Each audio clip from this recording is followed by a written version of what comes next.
Grabe mga boss, Diyos mio Marimar, akala ko hindi na tayo makakabalik. What? Dahil muntik na tayong malubog. Ang lalalim po ng mga putik dito sa dinaanan po namin at napakadulas. Ano po? Oh, no! Andito pala tayo sa may Kanlubang, sa Calamba, Laguna. Wow. At dito po tayo nag-deliver mga bossing ng ating Blackstone 10 kVA silent diesel generator. Ano po?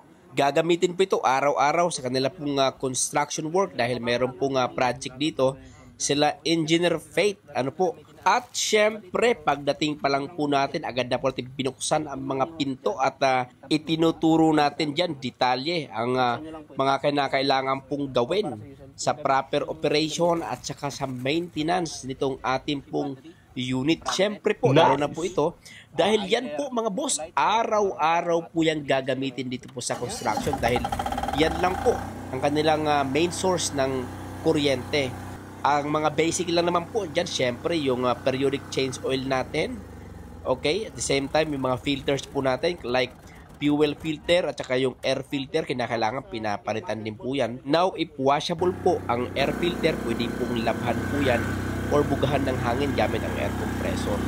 Alright. So, dito, napakarami pong tanong sa atin ng ating pong mga engineers regarding sa ating unit.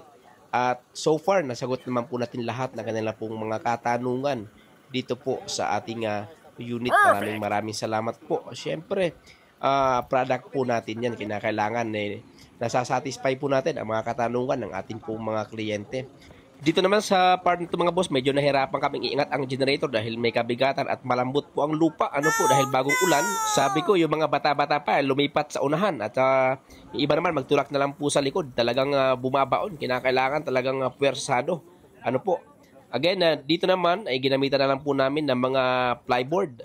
Ayan po, para mapadali na nung pumunta na po sa may bandang tuktok. Ano po, again, ito nga pala yung kanilang construction site at medyo may kalaliman na rin po ang hukay. Ano po?